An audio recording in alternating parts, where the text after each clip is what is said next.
Hey, what's going on, guys? Another beer review. Happy Friday. Today I'm trying the Trappistes of Rochefort 10. Now there's a 6, an 8, and a 10. They're different colors. Okay, to quickly show you that. See, this one's blue.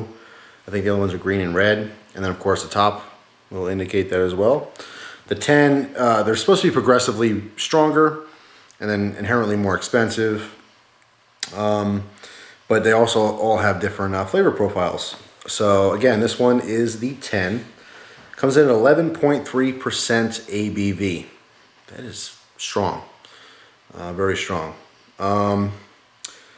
So I'm looking here, it says brewed with water, malted barley, non-malted cereals, hop, yeast, and sugars. And it's actually really cool. They show in a bunch of languages. If I can bring that real close, if it will focus without my eyeball in there. Maybe, maybe not. Anyway, there's a little English on there, and I read it. There you go. Made in Belgium. And that's pretty much it. 11.3%. All right. I had my official Trappistes of Rochefort glass. And today I'm using the razor blade bottle opener. So, here we go. Open this slowly, because I don't want it bubbling up on me. Some of these have been extremely carbonated. Oh, man. Oh, man. You know what that smells like to me? First of all, there's a lot of malt in there. This smells like an aloe. Full disclosure, I've done a couple beer reviews already.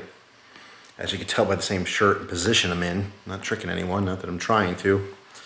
But anyway, it smells like if you go into the Goya section of your supermarket, a lot of times there's like an international food section with like your Oriental food on one side and then your Hispanic food on the other side. It's the aisle usually with the rice and stuff. But there's a Goya section.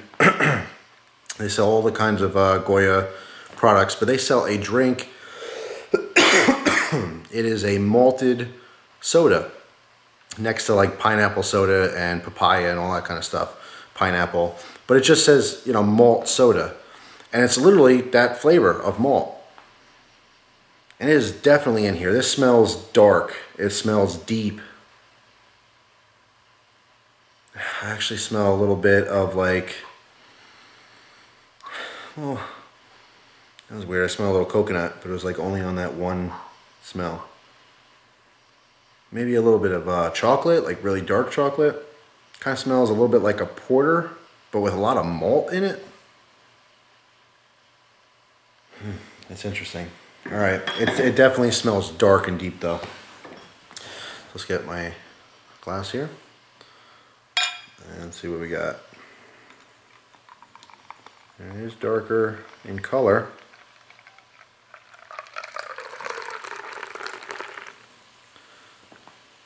Get a little head going there. Yeah, probably the darkest of all the Belgian beers I've had thus far. Ooh, yeah, it opened up. All right, so I still smell malt, still smell a little bit of chocolate, like burnt brown sugar. It smells really sweet. That malt is dominating. What did I say was in this? All right, the malted barleys then. Or barley, not barleys. Malted barley, non-malted cereals, hops, yeast, sugars, and water. All right, well, I gotta try this, so right to the taste. Wow. All right, first things first, very little carbonation.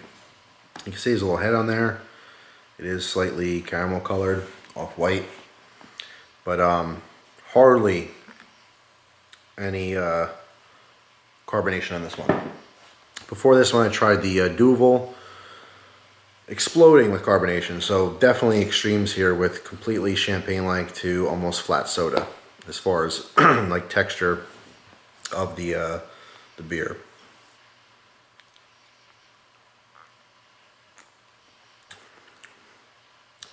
A lot of malt. A lot of malt. There's an alcohol presence. It's not overwhelming. but it's definitely there. 11.3%. You taste it. Similar alcohol presence as the regular Arrogant Bastard Ale. All right. Out of all the different beers I've had thus far, I think one of the one beer that had the most like wow, there's a lot of alcohol in here, was the Double Bastard. Okay.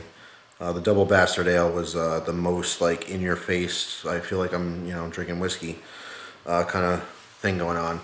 This one much more subtle. 11.3% is no slouch on the booze, and it's well hidden in this, but not completely hidden. There's definitely a presence there.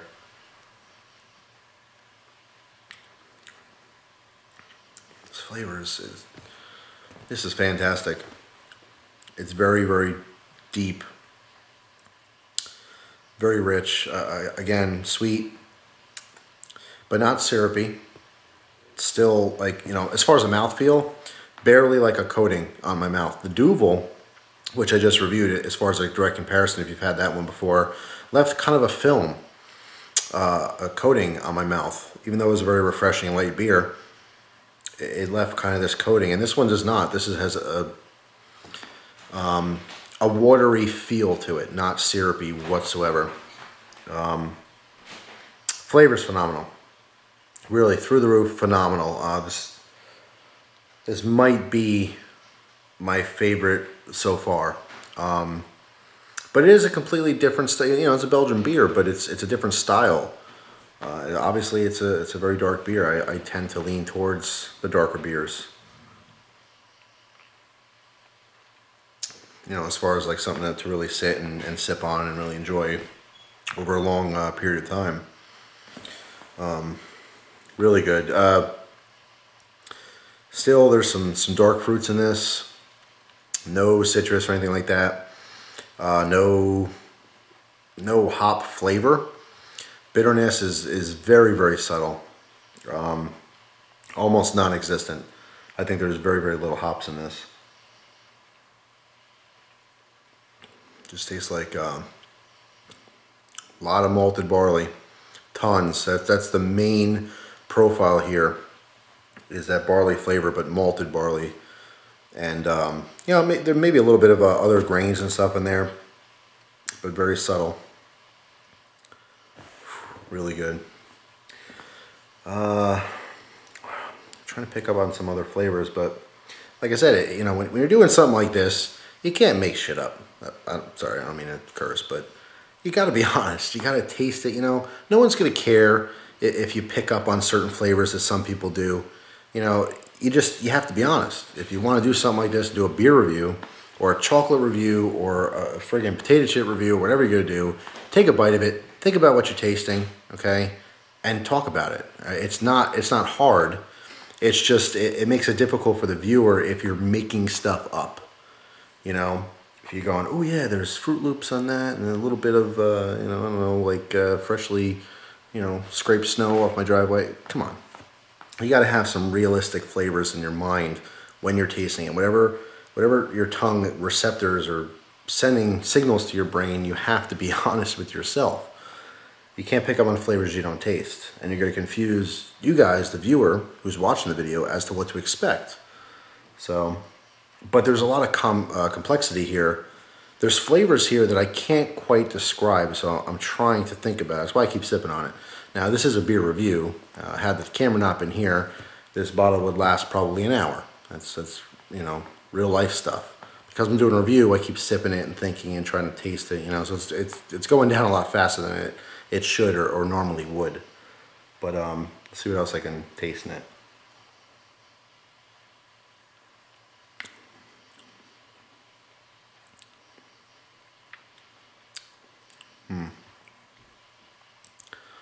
A whole lot of malted barley. That's what I'm getting here.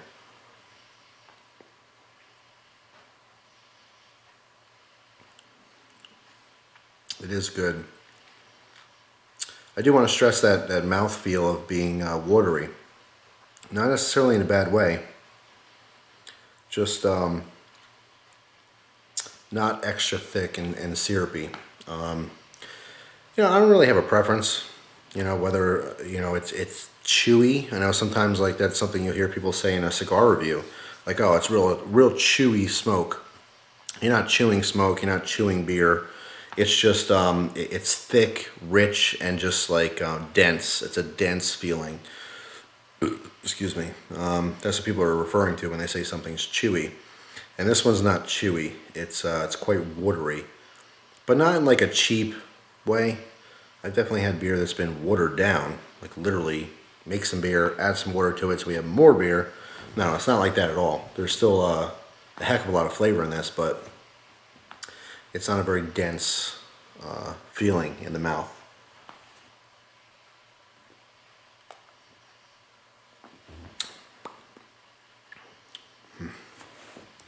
That is good. That is really good. There's some other things going on there, like maybe some raisins and caramel and stuff like that, but nothing's really jumping out specifically to me, so I'm not going to go into depth on that kind of stuff. The overall flavor, it's been repetitive. Every single sip tasted, you know, strongly of those toasted, roasted, malted barley. That is the major flavor profile of that beer, and it is fantastic. It's not going to be everyone's you know, cup of tea or glass of beer, as you will, but wow, this might be my favorite so far of all. This fantastic. The Duvel I just had, fantastic, but for different reasons. The Chimay Blue compares more with this one than the Duvel does, but yeah, that is something else. That is a really, really tasty beer. So highly recommend it. I haven't had a bad Trappist beer yet. They know what they're doing. They're not new to the game. Those Trappist monks are top notch, if you ask me. So anyway, that's it for now. Thank you very much for watching. Hope you guys enjoyed the beer review today. Hope you enjoy your weekend. I'm probably posting this on a Friday. I know I said I do beer reviews every Friday, and I'm trying to keep up with that. Sometimes I get caught up with other things and I forget. You know, so is life. But hopefully you are watching this on a Friday. And hope you guys enjoy the rest of your weekend. And I will see you soon. Thanks for watching. Take care.